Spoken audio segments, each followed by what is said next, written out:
there's a list of things there in no particular order, but these are some of the things I'm going to be covering as best I can with photographs. I'm just going to ad lib basically as pictures come up, and hope I remember the relevant points.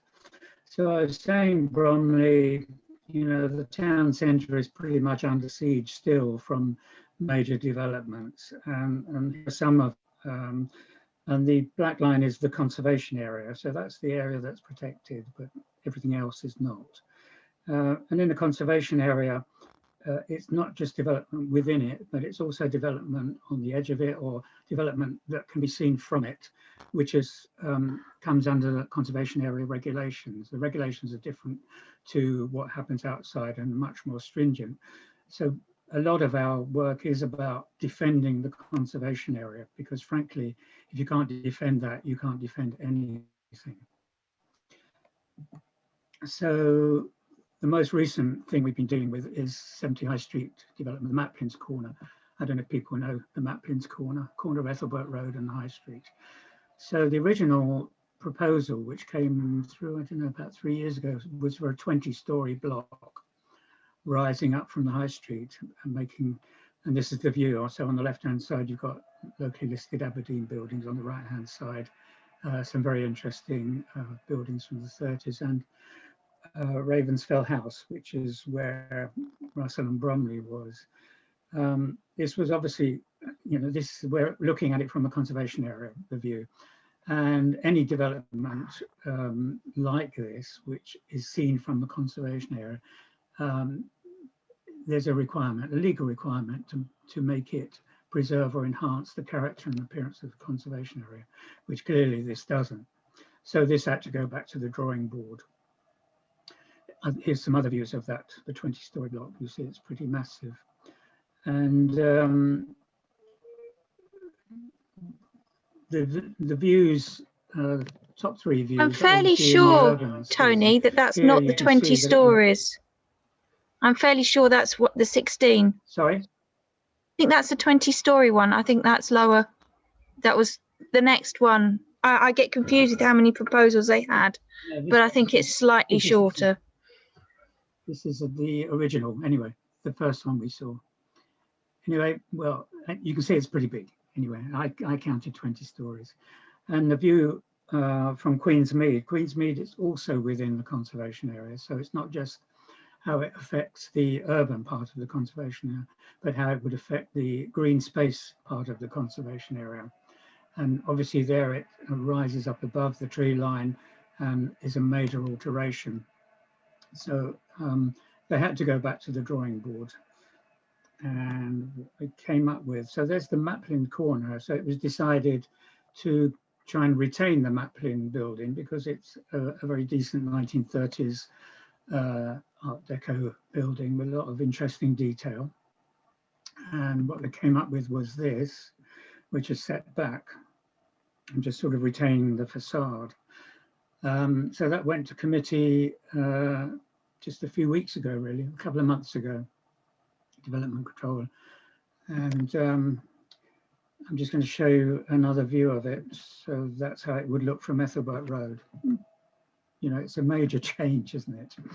And anyway, the thing was squashed. It was refused by Development Control Committee, but only on a one-vote majority. And the ward councillor, Will Harmer, did a great job in fighting this development and managed to persuade the majority to refuse it. One thing that came, it was refused on grounds of its impact on the adjacent conservation area, the character and appearance of the conservation area. So this is one of those examples where the conservation area actually affects also the way development is considered outside the conservation area boundary. I've noted here the quality of the discussion clearly demonstrated a lack of understanding of conservation policy, and it really was quite an eye-opener hearing what various members were saying. It was all personal opinions. Nobody was talking about actual council policy except Will Harmer. And Will, we had given him a briefing. So that prompted me to contact the chair of the committee, Alexa Michael, and ask whether Development Control Committee members got conservation area, historic buildings training at all, so they can make properly informed decisions. And she said, well, no, they don't. So I said, well, shouldn't they? And she agreed. She said, yes, I think they should. So I'm waiting to hear. I understand that she's going to organise this. So maybe we'll get some better discussion. It won't be such a nail-biting one vote majority thing next time for something else. So there's the there's a view from Queensmead. Now, actually, the whole of Queensmead, it really is a major part of the conservation area because it gives you the view of the whole of the ridge, well, not just one part of the ridge on which Bromley is built. And that wonderful green area extends right along the Ravensbourne Valley. It's been cited in conservation documents as a major contributor to the character of the town centre, retaining part of the original rural character of the town. And of course it is buildings like the proposed Maplin protruding up above this tree line that's actually going to cause a problem. So we managed to get that one done. But of course, Maplin's site, the developers were actually banking on the council's own development, the Churchill Quarter, which is the blue line on the horizon, and that's sort of hanging over the town like the sword of Damocles. It's been a planning application. It hasn't been approved. There are lots of controversy about it, but we understand that it's coming back online pretty soon, within the next few months. So here are the relevant policies: development adjacent to a conservation area. Development proposal adjacent to a conservation area will be expected to preserve or enhance its setting and not detract from views into or out of the area. Well, clearly this does detract from views out of the area and contrary to policy. So this is one of our main rafts of defence. And here you can see the Maplin site, the red line. This is the developers, from the developers' their submission. And in their submission, they were showing the proposed Churchill Quarter Council's development as justification for their tall building. And there on the blue line, you see how the two things relate in terms of size, etc. And this is a diagram from a council document showing the relationship of the proposed Churchill Quarter to the existing Churchill Theatre and Library Tower. You see it's totally massive. Look at the little townscape below. And this is the fun part, actually. I think we've got all these before and after pictures, kindly produced by the developers, actually. So this is that part of the high street now, conservation area. That's what is proposed. Here's Ethelbert Close leading up into the high street. That's what's proposed. Here's that part of the high street again. That's what we get. Looking down the high street, that's what's proposed. And notes the height of the Churchill Theatre Tower. And that's the Churchill Quarter development. So also, it not only has an impact on the urban street scene, but also on the green spaces, particularly library gardens. Here's library gardens from Emily Dowling's will, showing the area that was left. This was her garden, left to the townspeople in 1900 as a public park, and also to provide a public library, which was duly built on the front part of the land by the high street. And Churchill Place is the first attempt to show an actual development on this site. So this has been actually, this site is called Site G, really, and it covers a major area of the high street and behind, all the way down to the railway. And this is one of the first schemes that council commissioned And actually you'll see what it consists of is actually a second shopping mall. Here's the high streets here. This was going to be a second shopping mall with shops in here, etc. So it was going to be, what, 200 square meters of retail, etc. Residential above, etc. and car parking. Originally, the high street frontages were intended to be demolished, and they were high frontages in the conservation area. But Historic England, or English Heritage as it was then, stepped in, and that idea was scotched. But this was this second development, retaining the high street frontages, but showing this shopping mall parallel to the high street. But note here, this is Library Gardens, and the whole of Library Gardens would have been built on. Obviously, we made a big campaign against this, and the idea was scrapped. And in the end, the developer, Muse Developments, came up with something else, which was just purely housing, because they said, actually, retail is dead. We won't need that anymore. But Muse then decided to back off, and so the council put the land up for sale. And this was the sale plan, showing again Library Gardens. These green bits are bits of Library Gardens that were going to be sold off for this new development. And this would have been the effect of building. What would have happened to Library Gardens? Basically, that picture at the top is the same picture at the bottom.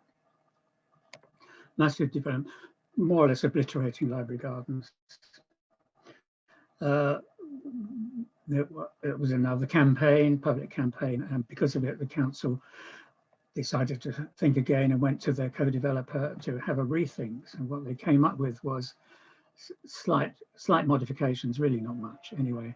But their argument was, well, we're actually going to be enlarging Library Gardens by adding this piece down in between our two housing blocks.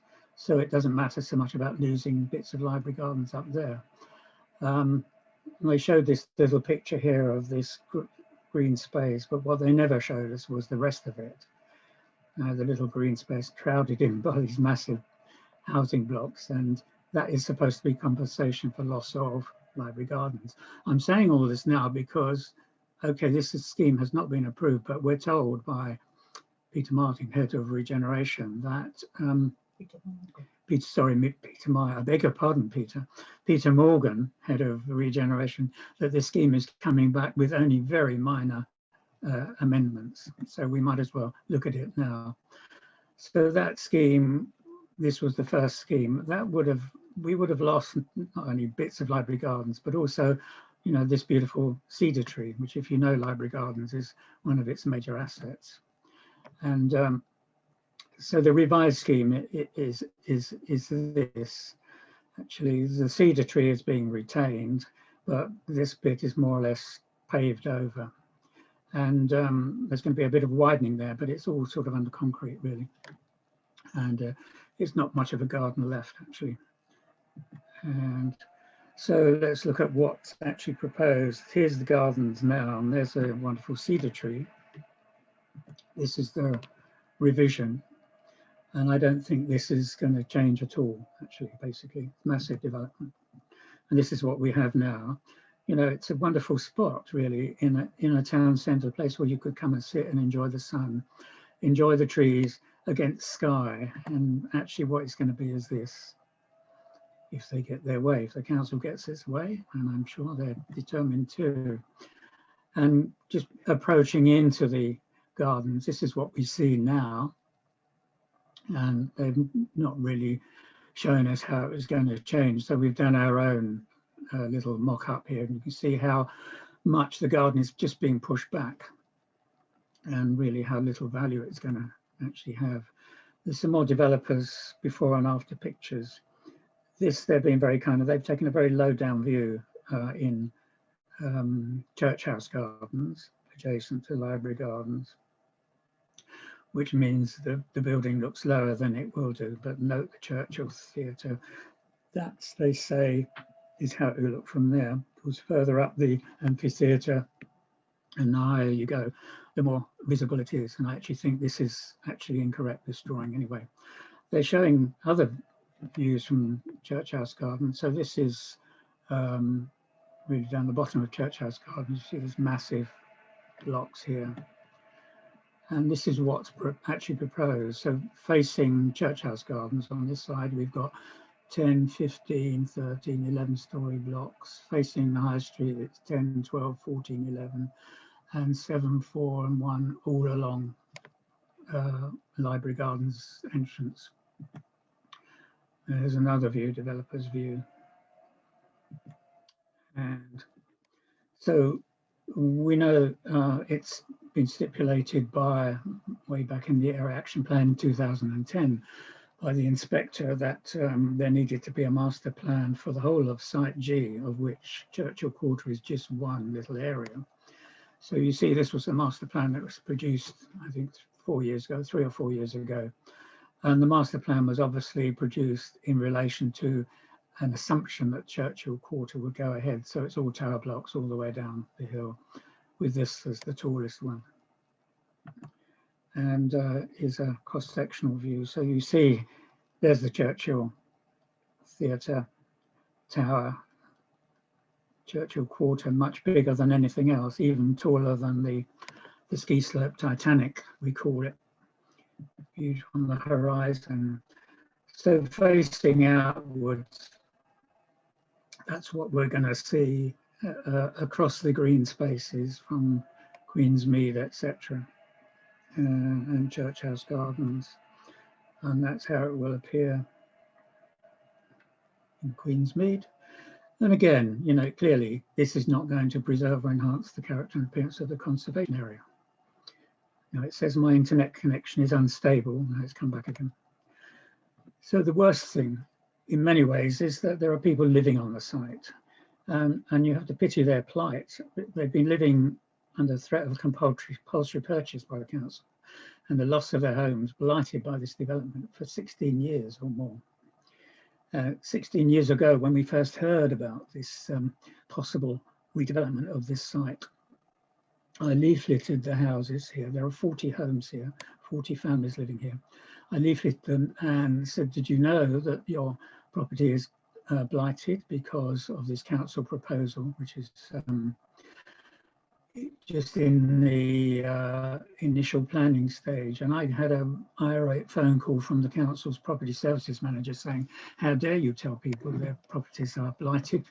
If they want to sell their property, nothing will show up on a search. And indeed, people have bought properties here completely unaware that there is this blight on this housing. And it just shows you really what can happen when the council turns property developer, really. So back to the Maplin thing. The Maplin thing, of course, domino effect. One thing always breeds something else. So Maplin Tower, you can see some more tower blocks. And if I take away the Maplin Tower, you see a 20-story block. And I'm not sure how big the others are, but anyway, pretty tall. And this again is, at the moment, this is in consultation, but the developers were reliant on the Maplin Tower to justify their tower. And in their submission, they're also reliant on the Churchill Quarter development to justify this. We don't know where this is at the moment. Peter and I had a meeting with the developers and we told them what for, really. And so this is just unacceptable in terms of the conservation area and views, etc. So we wait to see. And there's a view of it. So I don't know if you're aware at the moment of the buildings behind Laura Ashby. At the moment, they are the tallest buildings along this site. There's TK Maxx, etc. But you see how much bigger this is. It's probably twice the size. Anyway, I think this is a major campaign in the brewing up. I also note how tall it is in relation to the ski slope building. So anyway, we think, in view of all of this, there's a case for extending the conservation area down the southern part of the high street to protect at least everything's under threat. This is really a 1930s development, apart from this little Victorian house here. But, you know, perfectly decent, very much Bromley type buildings. I don't really know why they weren't included in the conservation in the first place. The Laura Ashley building, especially important. It's used to be Wolf and Hollander's furniture shop. It's famous for the clock, which was mentioned in a wartime speech by Lord Haw, German propaganda. Sorry, I should say Nazi propaganda, in which he said that the clock on Wolf and Hollanders is 10 minutes slow. By tomorrow, it will not exist at all. And of course, following that, there was a bombing raid, but look, it survived. So we're going to make sure it survives longer. And actually, it's a very decent Art Deco building. The building in the bottom right was the old Gaumont Cinema, which was rehashed with windows in the early 60s as Nicholson's department store, and then taken over by Debenhams. And then it was redesigned a bit, and actually it's become a sort of landmark building there. Around the corner is the town church, which actually is 1930s, but it was designed in a good Georgian style and actually incorporates the original Georgian portico from the house that was originally on the site. There you can see the portico was called Bromley House. So that at the moment is completely unprotected. And then further down the high street, we have these remnants of the Victorian Edwardian high street. Interestingly, Peter and I had a meeting, well, we were called to a meeting by Peter Morgan, the man who's behind all this development, Councillor Morgan. And we said to him, and he wanted to have a walkabout and find out what we thought. And we said to him, well, one thing we think is that we need to extend the conservation area. We were quite surprised to say, he said, yes, I agree. So we will hold him to that. So one thing we're going to have to do is put in a proposal for an extended conservation area and see where that gets us.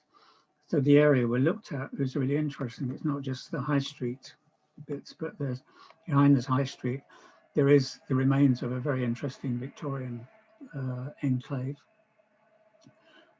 This is the lower part of Ethelbert Close, and this little bit is the only original bit of Wingers Lane, Ethelbert Road. I beg your pardon, just been corrected here. This is quite an interesting little house. It's in very good condition with original windows, and has the devil up top. I don't know what the significance of that is, but anyway, this is going to be in our proposal for more conservation. Town centre, high street, public realm enhancement and regeneration. Well, this is very recent. There have been public realm enhancement schemes all the way down the high street, and this was going to be the final one. One of the good ones that we really congratulated the council on was actually the uplighting of heritage buildings. And this is obviously this is Christmas, so it's all very Christmassy looking, but it's the actual lighting in red, green, blue, from which you can make any color you like. So these are, it can be themed to the particular season. And there are a number of buildings now with some uplighting, and what a difference it makes. But other bits of the regeneration not so good. Here was the upper high street regeneration, originally devoid of obvious lamp posts because they were either placed on buildings or the lamp posts were stacked. But the scheme came up with this, with really a forest of new lamp standards, hardly in keeping with the conservation area. So there's this recent project for regeneration, which I'm pleased to say we were invited in as stakeholders, which meant we could actually comment on and contribute to the project as it went through various stages. Unfortunately, the council only invited a few stakeholders, and the public had absolutely no idea what was going on. It was decided because they wanted this to be actually up and running by now, and actually built by now. They didn't have time, but anyway, the whole thing ended up as a bit of a disaster. So what was proposed was a performance space, all-weather performance space, covered seating area, and sculptural or other statement piece. And the budget was 1.2 million. So let's just have a look at it. So the covered performance area was a particular disaster mainly because not just the design, but also because it was plonked right in front of the only locally listed building in that part of the high street. And, you know, a very fine building. And the last thing you do in a conservation area is to actually cover up your historic buildings in this way, particularly with something as ugly as this. Anyway, that was what was proposed. The developers the designers only came up with one view of it, showing that, and you know that the audience are sitting outside of this space, this part of the space, which is the performance area. I suppose when it rained, everyone was going to be sitting inside, but with an open-sided thing, it wouldn't be protecting anybody, and it's pretty disastrous generally. And it's simply a regurgitation of another scheme, which you'll see at the bottom. Nothing original there. One nice little idea was the punk rock, which was supposed to celebrate Bromley's punk scene in the 1970s, which was quite considerable.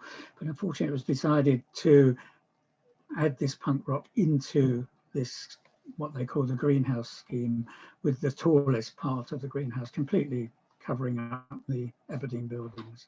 That's again in that awful design. I'm not to be miserable about this and really try and be helpful as being stakeholders. We came up with a revised idea. If council really wanted to have this awful greenhouse thing, to put it in front of the Churchill Theatre Library frontage and keep it away from Aberdeen buildings. And we showed on the right hand side actually how this could do. It all has to be fitted in, avoiding there is a vehicle route through there. So that's what we suggested, and put the punk rock, yes, have the punk rock, have it as a freestanding thing. And we even suggested, instead of this great big clunking greenhouse thing, they might have some canopy, might even consider using some of the shop fronts as the performance area, which will be covered, and the audience could be in here. And it might be at other times can use for marketplace. Anyway, trying to be helpful again. So that was that. And the other two things they wanted was a sculpture of some sort and a drinking fountain. We suggested for the drinking fountain, well, let's look what's already relevant to Bromley. Peter suggested these shells. The shell motif is, you'll see, this is on the Bromley Palace motif. This is on the pub, railway pub, and this is on the actual drinking fountain, which is now down on Queen's Mead, but was originally on top of Martin's Hill.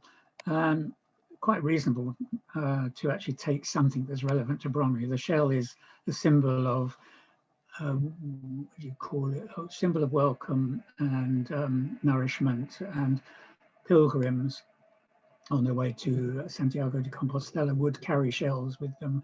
They would use them as plates, but also you know, for drinking. The other motif we suggested, which was obvious really, was the broom. You know, Bromley is named after the broom. Bromley is an Anglo-Saxon name. Why not do something, a sculpture based on that, or a fountain based on that? Anyway, no good.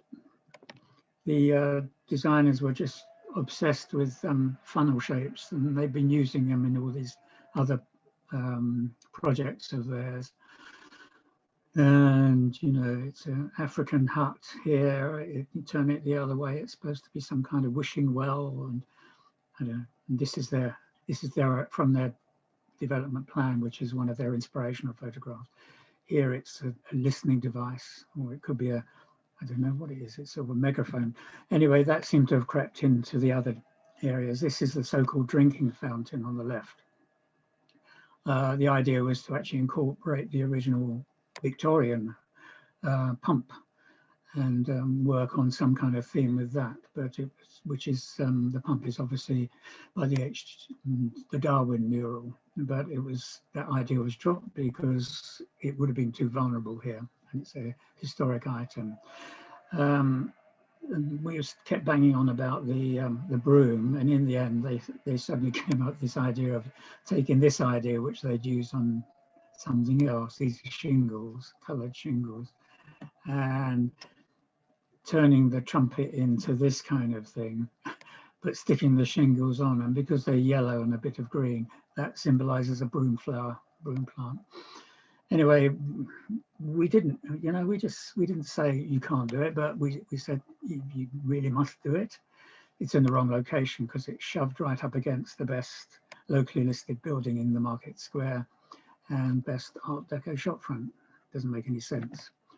And of course, at Bromley South, the sculpture, this is where the thing went really wrong. One of the good things about the designers was that they wanted to do something based on H.G. Wells, who was born in what's now Market Square. And we thought, fantastic, well, at last somebody's actually taking notice of the importance of H.G. Wells. And so it was going to be H.G. We did say, let's have it in Market Square, where H.G. Wells was born, but no, council wanted something down here.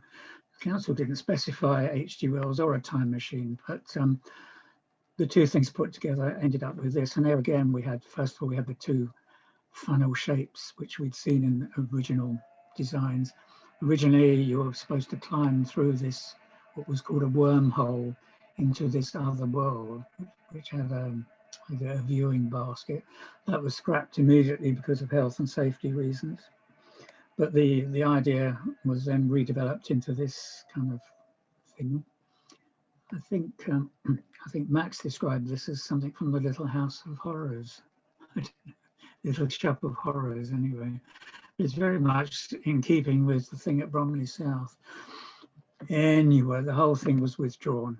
We had suggested, well, if you're going to do a time machine, and that's a good idea, a sculpture which you could actually sit in and enjoy, have your photograph taken if you're an H.G. Wells sci-fi fan, and there are millions of them all around the world, and it could be a real visitor attraction, and this could be it. The time machine is actually not a wormhole, it's actually a transporter vehicle, just like the TARDIS, which it inspired.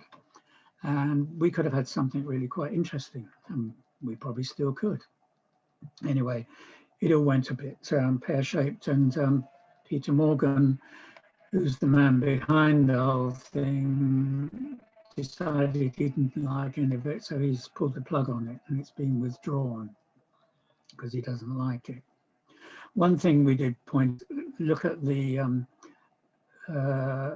you're having this outdoor performance space, and if one had it outside the Churchill Theatre come library, what about using all of this dead space, which are at the moment shops and below the shops, for enhancing the entertainment and cultural hub that is the library and theatre.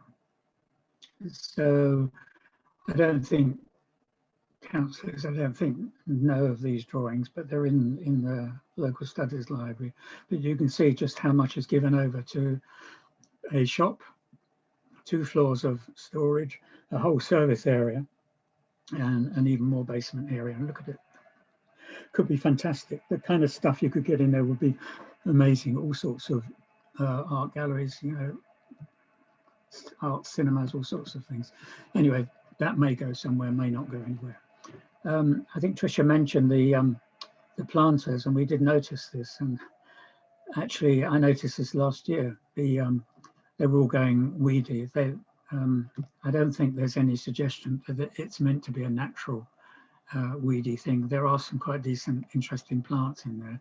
And of course, these trees, which have been in there for 2 years and 18 months now, there's about 4 of them that are completely dead, and they just sort of sit there.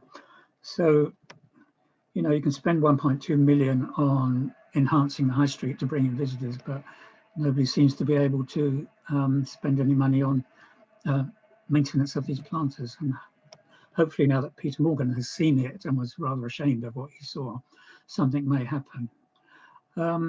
Current development, well, this has been ongoing actually since, I don't know, about 3 years now.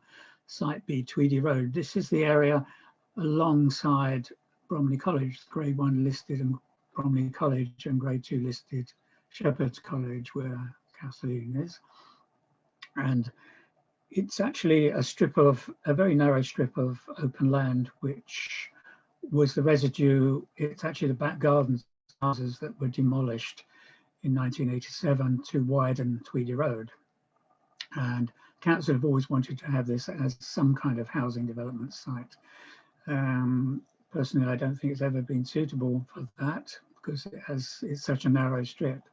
But pursuing that, nevertheless, they got a developer on board who came up with this thing, 5-story job, hard up against the wall, the historic wall of Bromley College. Big hue and cry and campaign against this. This was refused again on a very close vote by Development Control Committee and back to the drawing board. So what came back eventually was this proposal, a 3-story. It's only 26. This was about 72 units. Okay, this is only 24 units. And, you know, one has to weigh up the value of the environmental value of the site with the actual value of the contribution this makes to the housing need. And 24 units of, I don't know what would you call them affordable? They're not. None of them are what you would call affordable or social housing. It's just 24 units, and obviously because of the location, they'll obviously be very lucrative. So here's the site, the bottom right, the site. It's a very narrow strip of land. Here's the historic wall, Bromley College, and overgrown there. We've got different views, the views of the Bromley College site. Here you've got the High Street side. Here you've got College Slip side with glimpses into the college. Here you've got College Green side. So you've got the west, the south, and the east. Something could have been done.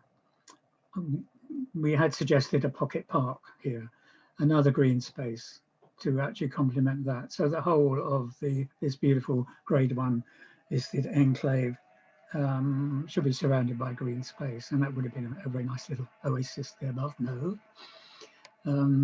it's too valuable in terms of real estate. One of the things that actually, sorry, just to go back to the first thing, this was actually, this went to appeal, that development, and because it was refused by the council, and the inspector specifically pointed to the importance of the view from Tweedy Road of Shepherd's College, Grade 2 listed. Shepherd's College named after Mrs. Shepherd, and on the side wall, this is rather lovely tribute to her. She hath been a succorer of many poor, quote from the Bible. And she had this built to provide shelter for the widows of clergy. The college was actually built in 1674, widows of clergy.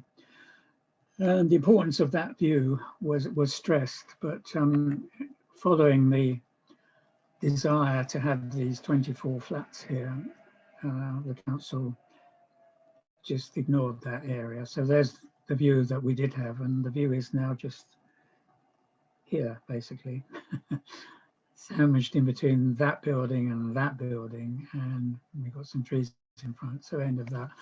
So that was a kind of conservation battle lost, actually, but never mind, could have been worse. Here's the view within the college grounds. There's the Grade 2 listed building.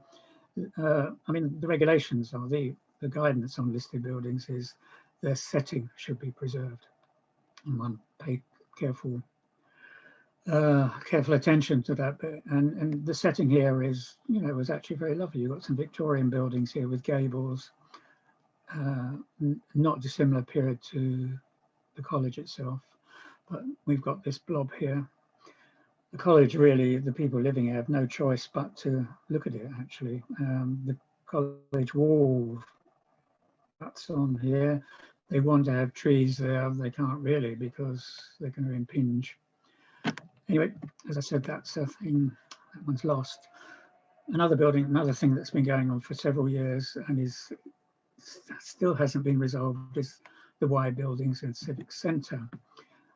Civic Centre, Bromley Palace. I mean, here's the palace grounds as they were, with that wonderful green space connection right up to Market Square. Down below, after Victorian and 1930s development of the palace, we still have this wonderful connection through green space, through Queen's Gardens. But once the council got hold of it, first of all, once it was given over to Stockwell College, these buildings in blue were built, but the top green space was totally intact.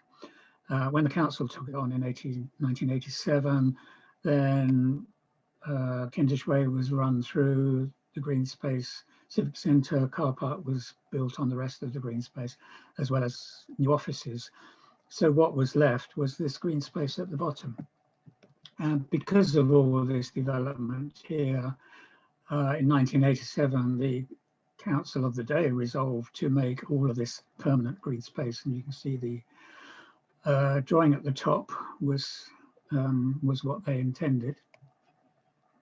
And here we've got the Y buildings. Here you've got the council chamber, all intended to be preserved as green space. And this is actually the part of that green space which is actually proposed for sale and redevelopment. So the green space that was intended for protection was in fact protected as urban open space in, I think, successive unitary development plans. But of course, urban open space actually prevents housing development. So rather than stick to their own policy, i.e. not have any housing development, the council decided to sell off, decided to de-designate the urban open space designation there. So all we've got left that's protected is this little bit here. And what's proposed now in that area, at the moment you would enter from Rafford Way, it's one of the main entrances, through the middle of the Y buildings into the main bit of public parkland. But what's proposed now is all of this becomes a no-go area to the public. So the public will have to do this route between hedges and walls, etc., and wiggle their way around. I mean, what a way to actually enter one of the most historic parklands in the whole borough, actually. And it's not, the Y buildings and really are in you know, you can say, okay, it's a building area, but actually it's a very large green space area. And this is really what you see when you walk through there. And this is what we will be forbidden to see if this goes through. So the proposal actually is converting the existing Y buildings, which were originally built as rooms, halls of residence for the Stockwell College students, and then taken over by the council and used as offices. And the idea is to convert to housing using permitted development rights, which allow conversion of offices to housing without the need for permission. And this is the big selling point to any developer taking on board that property. So it's been actually put to the test as to whether permitted development actually applies to this or not. So first attempt at this was a year or so ago. A developer was put in an application to test for permitted development in order to have a proposal to convert to 120 dwellings. That was thrown out because the council officers, and this is quite an interesting conflict within the council officers, said that actually it didn't qualify as a permitted development area because it had been although it had been offices, they were part of the civic administration, and that actually would disqualify it. And also the fact that it's in the setting of a listed building. There was very recently a revised proposal for 70 units, also testing out the permitted development thing. And again, that's been refused on the same grounds. So we don't know whether it's been sold or not, or quite what will happen here. What the Council Property Services thought was going to be an easy run for development really isn't at the moment. Another development site up for grabs very soon, we're told by Peter Morgan, was the Hill Car Park. It's interesting that I remember a council member saying this was a thing of beauty. I'm not sure what she meant, but maybe because it actually had some planting on it. Well, I suppose that's better than most car parks. But anyway, it's I don't think anyone will miss it. But so the council are going to put this on the market for sale very soon, but they're looking for a developer to provide the same number of car parking spaces as well as 150 dwellings. And I said to Peter Morgan when we looked at this, well, isn't that going to result in a very large building in the conservation area in the setting of several of a grade 1 and several grade 2 listed buildings? Didn't answer. But anyway, what we see, so in the local plan, this is what's actually proposed. The site is not just the Hill Car Park, but it's also the cinema, which is here, and a really large area of space, and it fronts Martin's Hill, the green space. And I guess this is one of the things that make it an attractive proposition for a developer and for the council to get a good price for the site, because housing along that area will actually have some lovely views across Martin's Hill, across the valley. So what's proposed, so it says 150 residential units. It remains to be seen what you can actually get in, plus the same amount of car parking. We knew that the council were after the cinema site to demolish it, to make a completely comprehensive development. In the local plan, they didn't actually say they weren't going to do that. And of course, if the cinema does fail, then they will probably put in a bid to buy it. But at the moment, we know that the cinema, Picture House Cinema, which is up and running and very beautiful it is, they have a very favourable lease, so it's not likely to want to leave it yet a while. But you see, all it says in the proposals is they were going to respect the character of Bromley North Village, that's the town centre, and Bromley Town Centre Conservation Area, and the locally listed cinema building. So respect it. We don't know. What that could mean is if they acquire the cinema, they would knock it down and maybe put in a small cinema as part of the development site. Who knows? But it's a watch this space. Just an update on the, I don't know why, but something's come up at the top. An update on the town hall's development. It's been under wraps for a long time, but it's coming out of wraps. Just to remind you what this is, originally the proposal was to make a hotel, a very luxurious hotel, which would have been nice because all the public areas which were built for the public, by the public money, would have been actually available to the public as part of the hotel. That was abandoned. And so now the council then sold it off to a developer who wants private office suites, and I see my spelling has gone wrong there. To enable that development, there has to be another block of flats in Tweedy Road, and that's what's proposed at the moment. Although the latest plans actually respect some of the criticism, which is we didn't want grey brick, we wanted red brick to match the surrounding buildings. So I think that's what we're going to get, but that's what's being proposed. what we won't have access to are all the public areas, and these are very splendid. At the moment, it's said we might be able to show people around occasionally, do the odd walk and talk, but that's not part of the planning permission. So we wait and see. But it's a shame that so much that was put there for the public, so splendid, is really not going to be there for the public anymore. Another important thing coming up now is the proposed Shortlands Village Conservation Area, which also includes an extension to Bromley Town Conservation Area. And here's a map. The red area is the village area. The blue area is the extension to the green area, which is the existing town centre conservation area. Now, this actually originated with BCS. I think it was 2018. I did a very comprehensive report recommending a conservation area, pretty much as you see. And fortunately, the conservation officer decided to invite in an independent conservation advisor to do a report, and I was pleased to see that they actually came up with everything that I was asking for. And this is the net result. This has gone through the Development Control Committee, has approved it. It's just got to be approved by the Executive Committee, and that will be next Wednesday. So fingers crossed.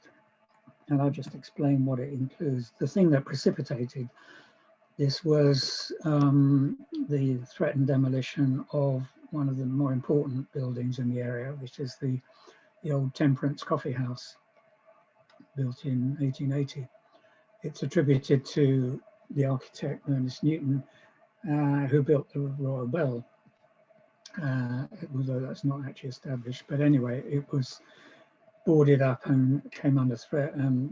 This photograph was taken when they were really stripping stuff out, and the guys here told me that they were actually getting prepared to demolish. Anyway, they didn't demolish. I'm not quite sure why, but we certainly made a fuss about it because we were still waiting for this conservation area to be designated. Anyway, we're nearly there, I think.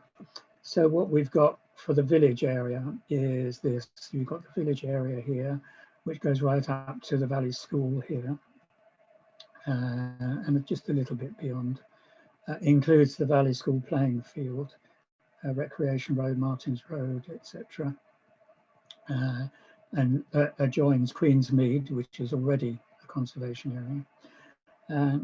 Includes the railway station, which actually, if you take a good look at it, it's got lots of very interesting detail. And across the line, it picks up on the old cottage, the 17th century cottage, and some Victorian houses next door. And the purple line here is the embankment for the railway, which was identified as very important because of the line of pine trees, which are actually very beautiful. And that road, Ravensbourne Road, was originally the entranceway into the Cater Estate, Beckenham Place Park, etc. So that's that part of it. And here's just a sort of give you a taster of what we've got.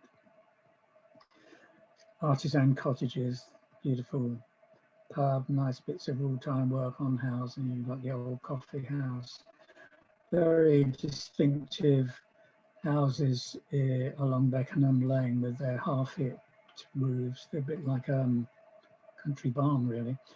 Bottom right, you've got the amazing view of the 18th century Pixfield Court, and the Valley School Field in front. And the Valley School Field originally belonged to the old house.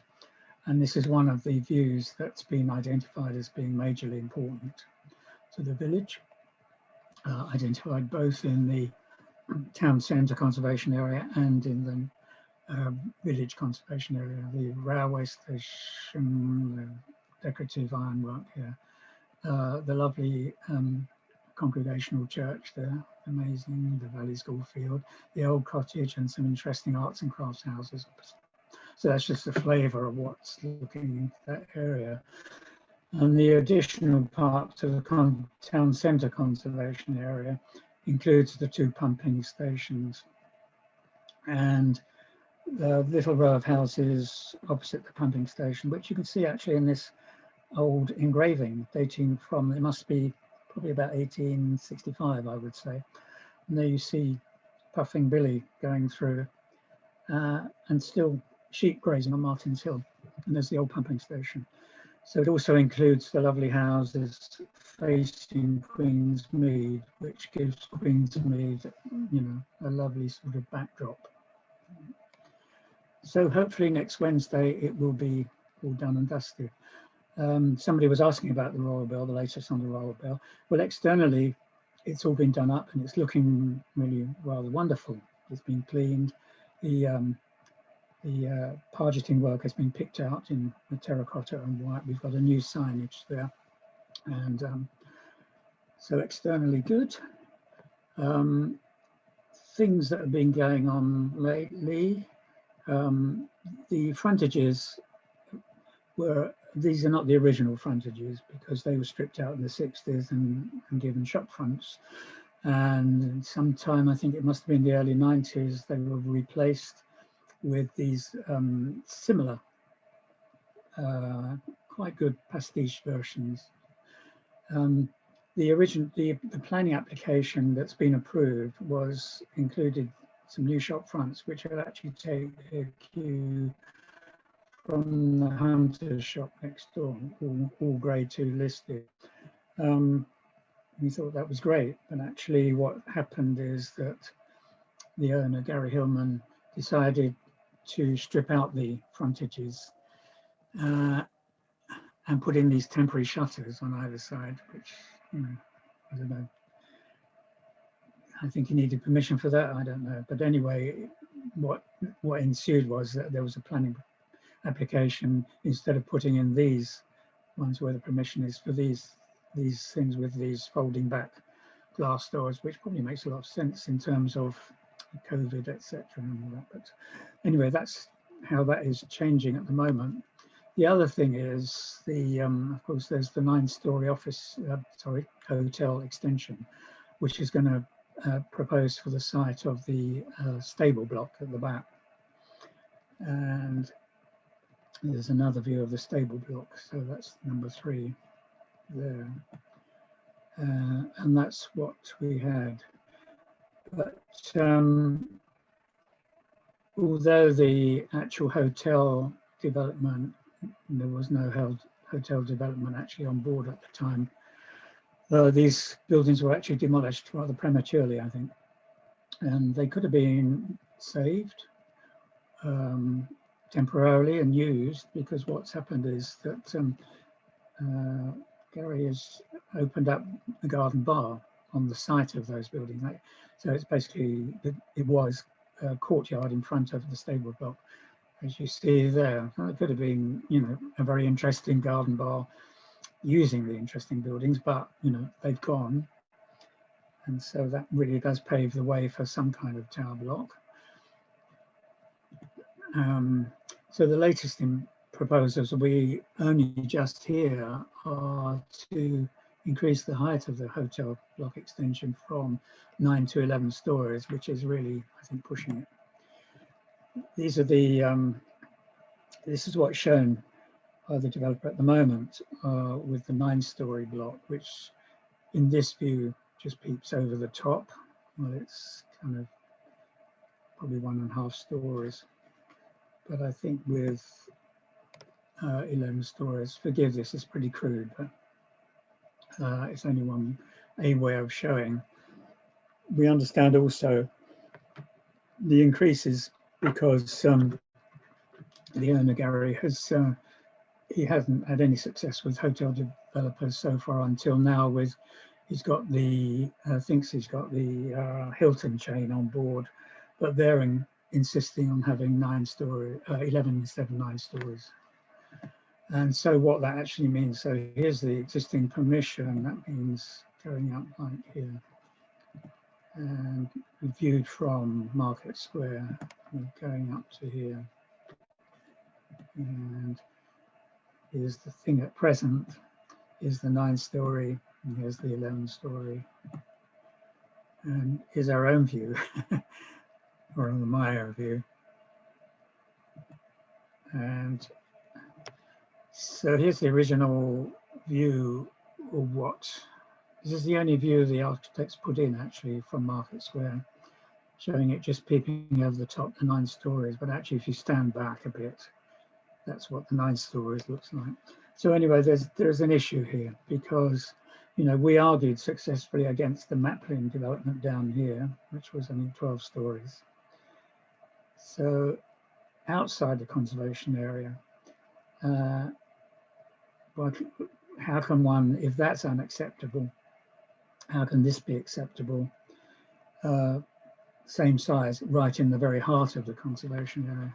It's an issue that's got to be resolved, and it will have to be resolved by the council, because the original 9-story was actually proposed for refusal by the council's chief planner, and also proposed for refusal by Historic England.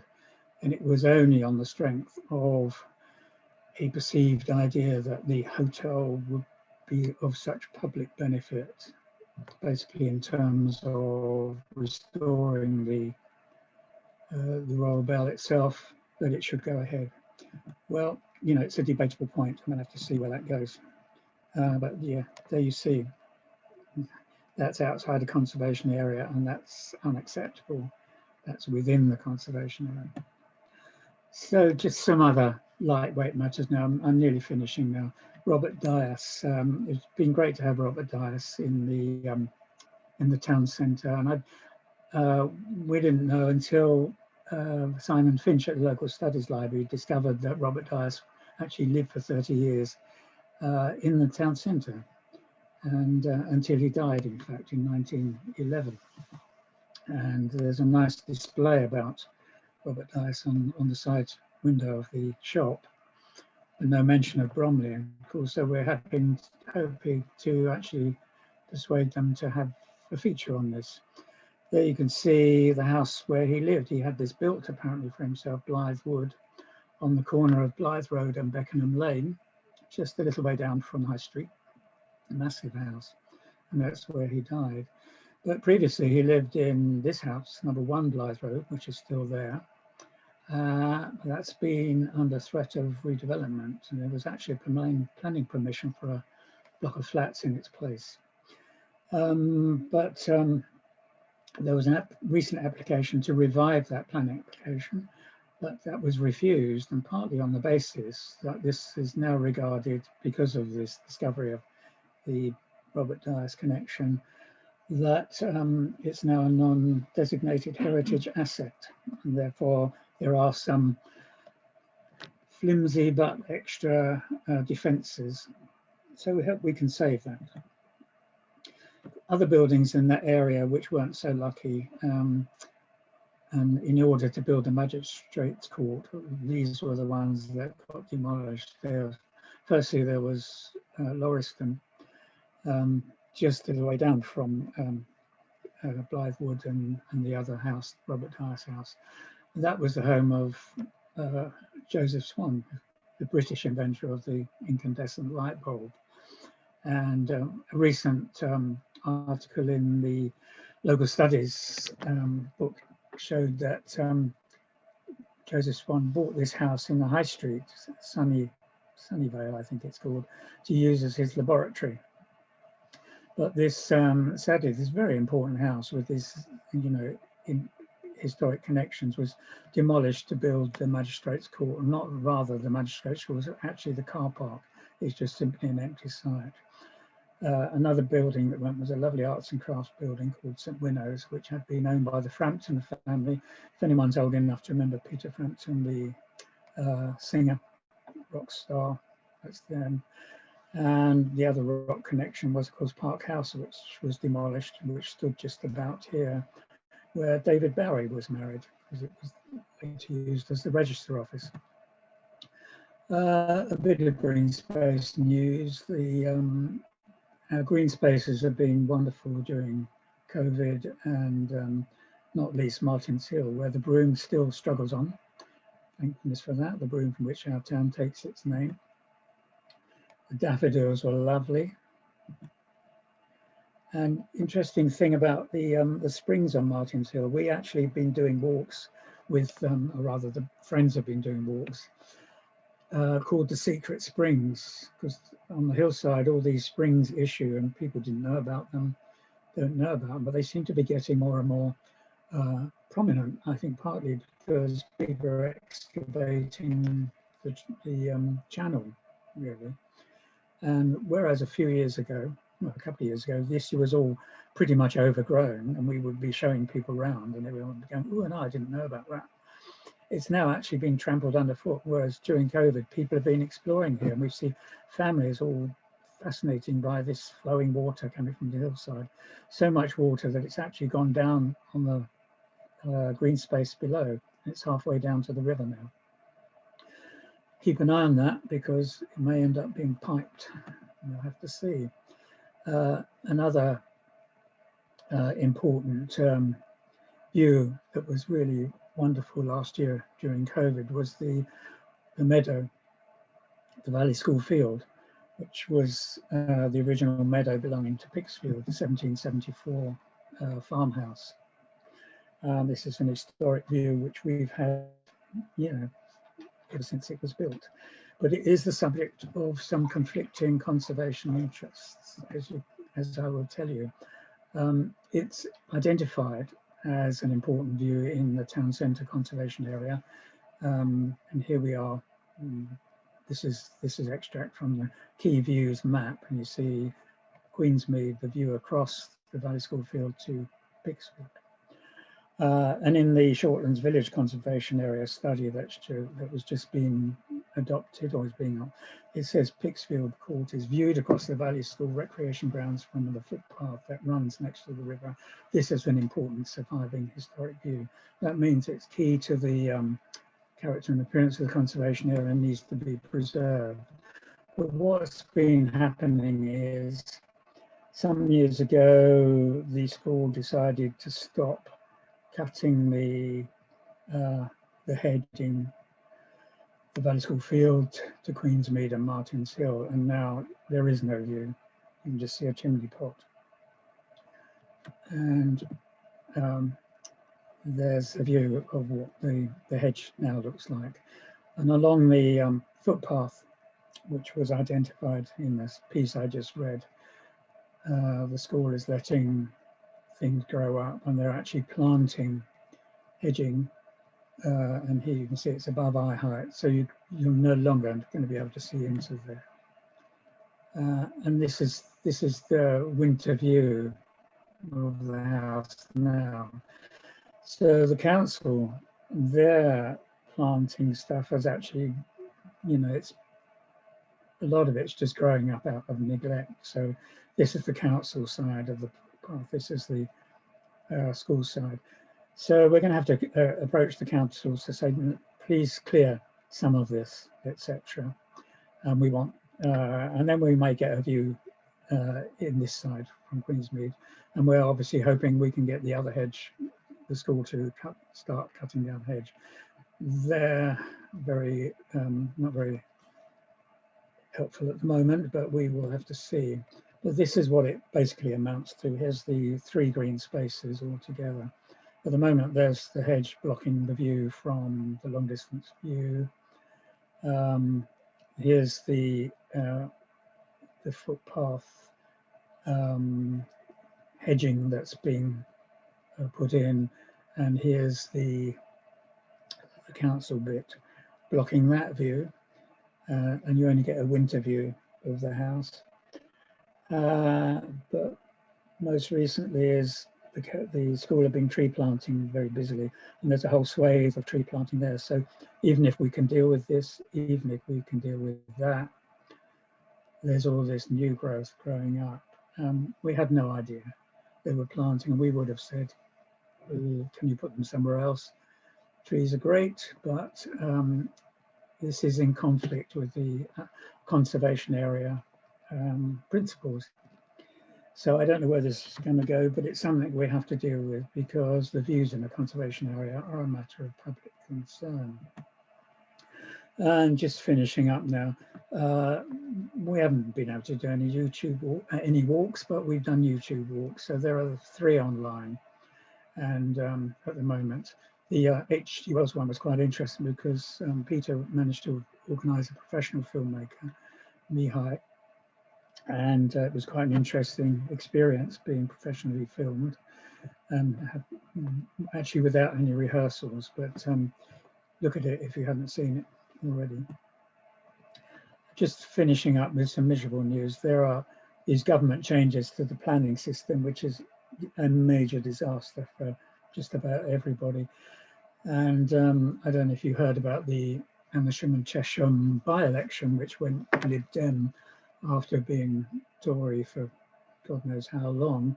The main reason given by the electors was these government changes to the planning system, because basically it means the abolition of planning applications and the right to public consultation and objections.